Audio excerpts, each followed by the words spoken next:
두 손이 문지방에 있는 것을 보고 그의 두 손이 문지방에 있는 것을 보고 이 제목으로 하나님 말씀 전하겠습니다. 레위인이 첩을 데리고 집으로 돌아가던 길에 날이 저물어 기브아의 한 노인의 집에 유숙하게 되었습니다. 그런데 기브아의 불량배들이 몰려와 레위인과 관계를 하겠다고 노인의 집을 에워싸고 문을 두드리며 큰 소란을 피웠습니다. 이는 동성 성행위, 동성 성폭력을 의미한다고 했습니다. 노인은 자기 집에 온 손님들에게 망령된 짓을 하지 말라며 불량배들을 말려 보았지만 소용이 없었습니다. 이어서 노인은 자기 처녀 딸과 레위인의 첩을 내어줄 테니 그녀들을 욕보이든지 너희 눈에 보기 좋은 대로 행하라며 재차 불량배들을 말렸습니다. 하지만 불량배들은 노인의 제안을 받아들이지 않았습니다. 이에 레위인이 자기의 첩을 강제로 붙잡아 불량배들 사이로 끌어냈습니다. 그리고 대문을 굳게 걸어 잠궜습니다. 레위인의 첩은 기브아의 불량배들 사이에서 밤새도록 끔찍한 성폭력을 당하다가 새벽이 되어서야 겨우 풀려날 수 있었습니다. 베냐민 지파에 속한 기브아의 불량배들의 행위는 당시 이스라엘이 얼마나 타락해 있는지를 적나라하게 보여주고 있습니다. 그 옛날 하나님께서 유황불로 심판하셨던 소돔과 고모라와 조금도 다르지 않았습니다. 그리고 오늘의 본문이 이렇게 이어집니다. 본문 26절입니다. 동틀 때의 여인이 자기의 주인이 있는 그 사람의 집 문에 이르러 엎드러져 밟기까지 거기 엎드러져 있더라. 밤새도록 무차별적인 성폭력에 시달리다가 새벽 미명에 풀려난 여인이 동틀 때에 기브아 노인의 집에 돌아왔습니다. 그곳에 자기의 주인이 있었기 때문입니다. 그 끔찍한 공포의 밤을 보낸 여인은 주인에게 돌아갈 생각만 했던 거예요. 그녀는 주인에게만 돌아가면 안전하고 주인에게만 돌아가면 이 끔찍한 일도 끝나게 되고 주인에게만 돌아가면 성폭력에 시달린 몸과 마음이 위로받을 수 있다고 생각했습니다. 하지만 주인은 전혀 그녀를 생각하지 않았습니다. 그녀의 안위에 대해 전혀 궁금해하지도 않았고 그녀를 위로해 주고 싶은 마음은 1도 없었습니다. 만일 주인이 그녀를 조금이라도 생각했더라면 그 밤 사이에 아니면 새벽에라도 문을 열고 그 처참한 거리에서 그녀를 찾아보았을 것입니다. 하지만 밤이 지나고 새벽이 지날 때에도 주인은 그녀를 찾지 않았습니다. 동이 터오고 날이 밝기까지 여인이 문 앞에 엎드러져 있었지만 그때까지도 주인은 그녀를 찾을 생각이 전혀 없었습니다. 이 사사기의 저자가 밤새도록 새벽 미명에 동틀 때에 밝기까지 이처럼 시간의 흐름을 순차적으로 기록한 것은 이 여인이 얼마나 긴 시간 동안 끔찍한 폭력과 처참한 고통에 시달렸는지 또 얼마나 치열하게 사투를 벌였는지를 보여주는 것입니다. 그녀에게는 너무도 긴 밤이었고 너무나도 외롭고 무서운 새벽이었습니다. 그리고 이어지는 본문은 성경에서 가장 슬픈 장면 중에 하나입니다. 본문 27절입니다. 그의 주인이 일찍이 일어나 집 문을 열고 떠나고자 하더니 그 여인이 집 문에 엎드러져 있고 그의 두 손이 문지방에 있는 것을 보고 긴 밤이 지나고 마침내 주인이 굳게 닫혀있던 그 집 대문을 열었습니다. 여인을 찾아보거나 그녀의 상태를 알아보기 위함이 아니었습니다. 일찍이 일어나 집 문을 열고 떠나고자 하더니 일찍 자기 집으로 떠나려고 문을 열었던 것입니다. 이 레위인 남자 머릿속에는 여인이 없었습니다. 이미 그녀를 끌어내어 불량배들 사이에 던졌을 때 그녀를 버린 것입니다. 그래서 밤새도록 그녀가 수많은 사내들 사이에서 폭력에 시달릴 때 그는 굳게 닫힌 대문 안에서 편히 잠을 잤던 거예요. 참으로 무정한 사람이었고 첩을 조금도 사랑하지 않는 그저 욕망으로만 그녀를 대했던 사내였습니다. 그런데 여인을 탐하려는 욕망보다 불량배들의 폭력이 더 두려웠기에 첩을 선뜻 내어주었고 그토록 쉽게 잊어버릴 수 있었던 것입니다. 그런데 대문 앞에 엎드러져 있는 여인의 모습은 우리의 마음을 너무도 아프게 합니다.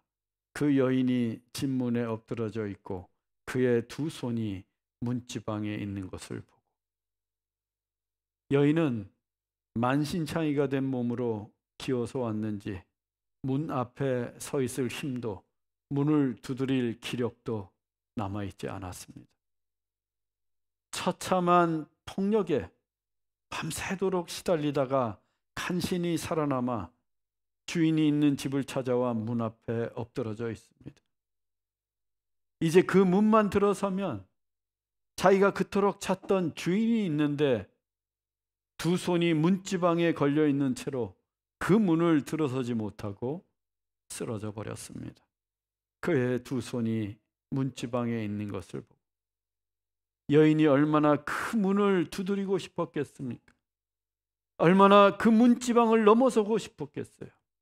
하지만 끝내 그 문을 넘지 못합니다. 그녀는 두 손을 문지방에 건 채로 엎드러져 가쁜 숨을 몰아쉬며 주인이 나오기만을 기다리고 있습니다. 누가 보아도 가슴이 아프고 안타까운 그녀의 모습입니다. 그런데 그녀의 주인이 어떻게 합니까? 본문 28절입니다. 그에게 이르되 일어나라 우리가 떠나가자 하나 아무 대답이 없는지라 이에 그의 시체를 나귀에 싣고 행하여 자기 곳에 돌아갔어. 주인은 문 앞에 엎드러져 있는 첩의 상태가 어떠한지 살아는 있는지 전혀 살펴보지 않았습니다.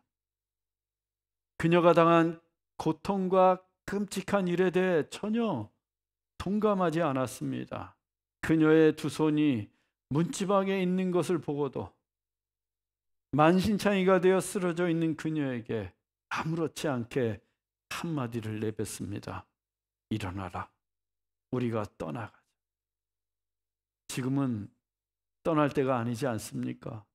그녀의 상태를 살피고 상처가 깊거나 생명이 위태로우면 병원으로 달려갈 때입니다. 그런데도 일어나라고 합니다. 떠나자고 합니다. 무정한 정도가 아니라 무자비하기까지 합니다. 하지만 그녀는 대답이 없습니다.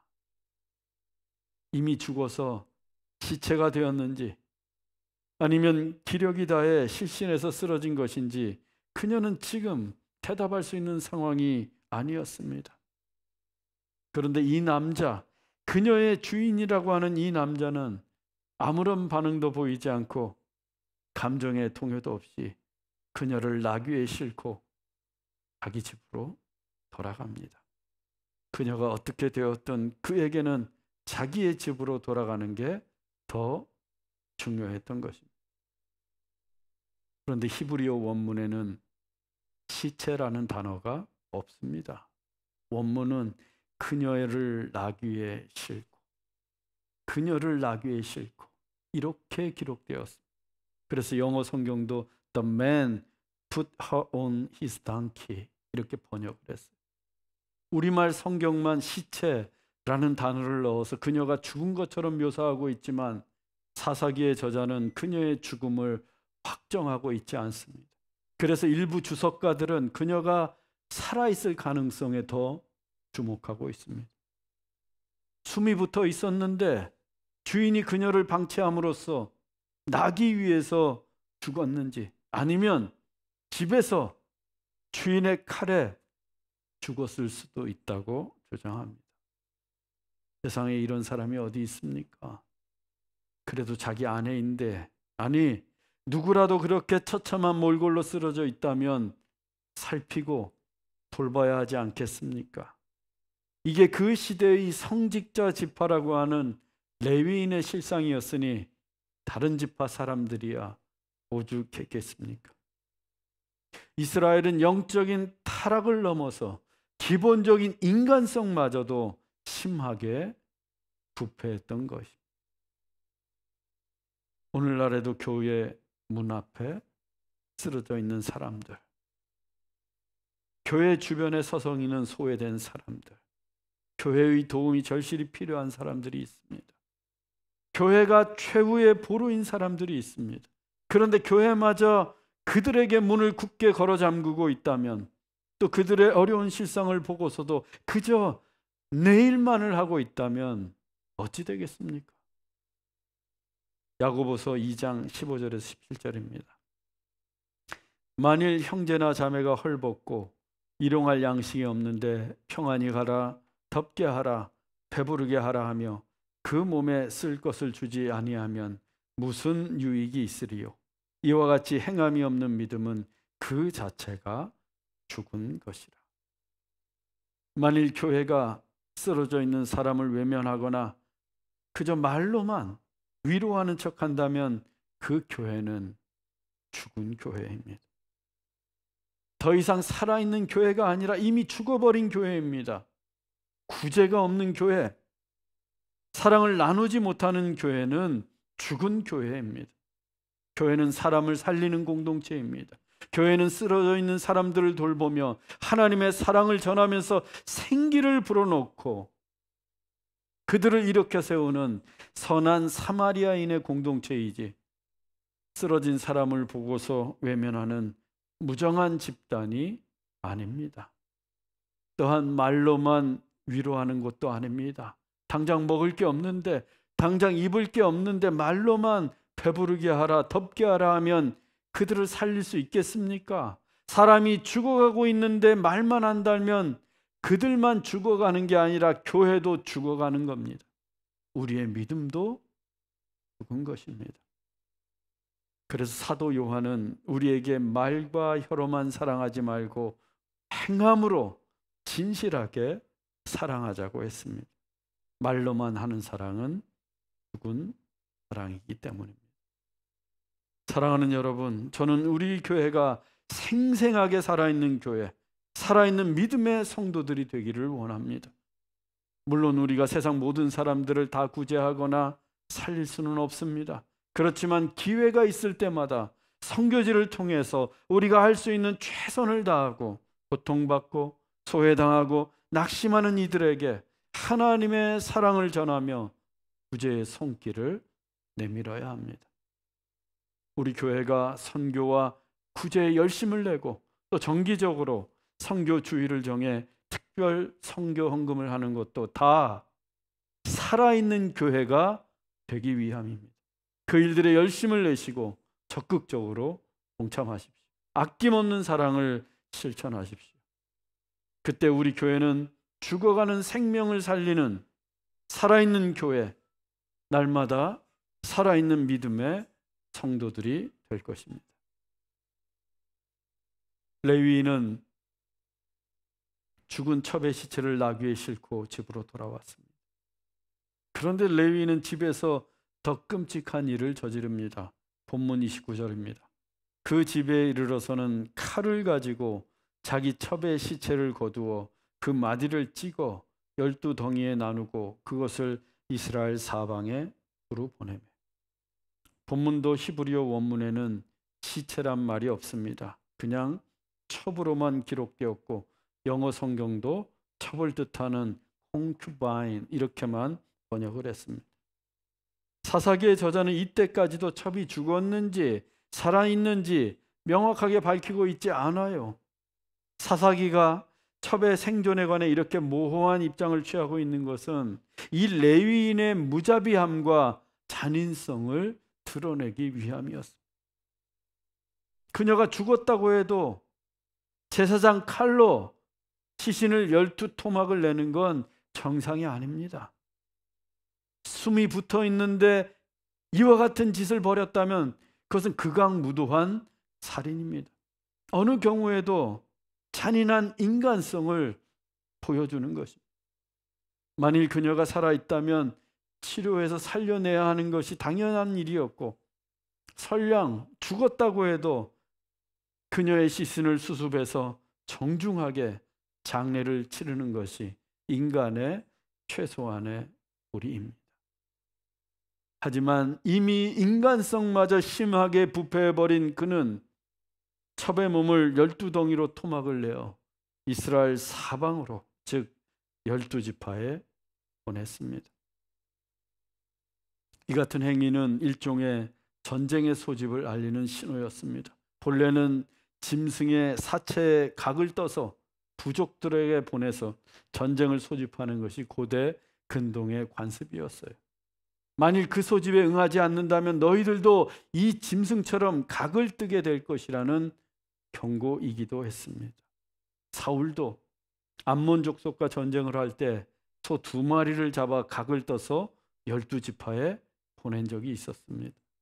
그런데 이 레위인은 짐승이 아니라 사람, 그것도 자기 첩의 몸을 12마디를 잘라보냈습니다.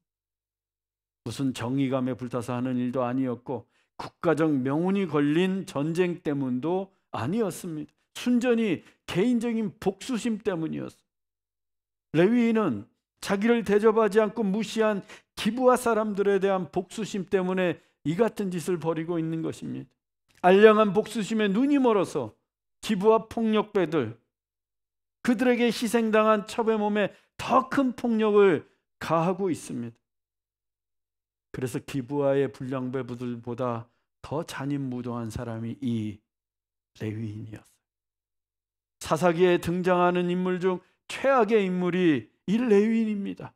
타락과 부패한 인간성의 끝판왕을 보여주는 사람이 이 레위 사람이에요.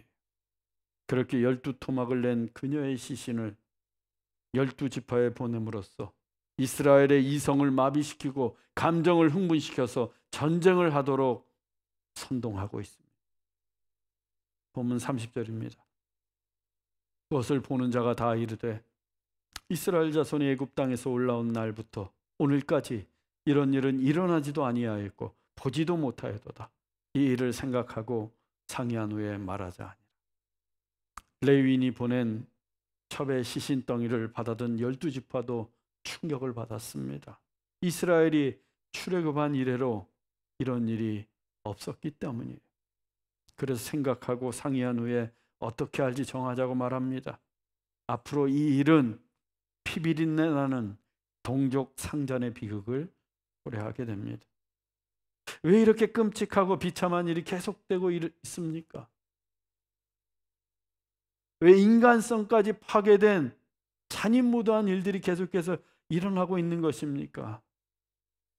자기 소견에 옳은 대로 행했기 때문에. 본문이 기록되어 있는 사사기 19장에는 하나님이란 단어가 단 한 번도 등장하지 않습니다. 자기 소견에 옳은 대로 행하는 인간들의 군상과 행위만이 난무하고 있어요. 이것이 하나님을 떠난 인간의 실상입니다. 죄된 인간의 실체예요. 그래서 시편 기자는 이렇게 증언하고 있습니다. 시편 53편 1절입니다. 어리석은 자는 그의 마음에 이르기를 하나님이 없다 하도다. 그들은 부패하며 가증한 악을 행하며 선을 행하는 자가 없도다. 어리석은 자들이 누구인가? 하나님을 자기 마음속에서 지워버린 자들입니다. 자기 소견에 옳은 대로 행하는 자들입니다. 그들은 부패하고 가증한 악을 행할 뿐 도저히 선을 행할 수가 없습니다. 왜? 하나님이 그들 가운데 계시지 않기 때문입니다. 얼마나 무서운 일입니까? 하나님을 떠난 인생들의 모습, 얼마나 비참한 모습입니까? 우리는 언제나 하나님을 내 마음에 두어야 합니다. 하나님을 내 인생의 중심에 두어야 합니다. 그리고 하나님의 뜻이 무엇인지 늘 분별하고 하나님의 말씀에 온전히 순종하며 살아야 합니다. 그것이야말로 지혜로운 인생이요 평화로운 공동체를 세우는 유일한 길입니다. 사랑하는 형제자매 여러분, 하나님이 없는 인생은 부패하고 가증할 뿐입니다.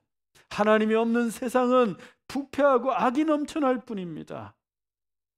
여러분 인생의 그 중심에 하나님을 두십시오.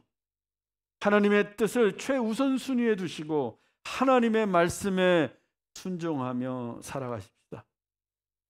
그래서 날마다 하나님의 거룩하신 뜻을 이루어가고 평화로운 교회, 살아있는 교회를 이루어가는 저와 여러분이 되기를 주 예수 그리스도의 이름으로 원합니다. 기도하겠습니다. 사랑의 하나님, 어리석은 자들은 하나님이 없다 하고 오직 자기의 소견에 옳은 대로 행합니다. 하지만 그것은 곧 부패하게 되고 가증한 악을 행할 뿐입니다. 우리가 하나님이 없이는 결코 선을 행할 수 없다는 것을 잊지 말게 하옵소서. 언제나 하나님을 내 인생의 중심으로 모시고 하나님의 말씀에 순종하며 하나님의 뜻을 이루어가게 하옵소서. 그래서 하나님이 돌보시는, 하나님이 축복하시는 인생이 되게 하옵소서. 길이요 진리요 생명이신 예수 그리스도의 이름으로 기도하옵나이다. 아멘.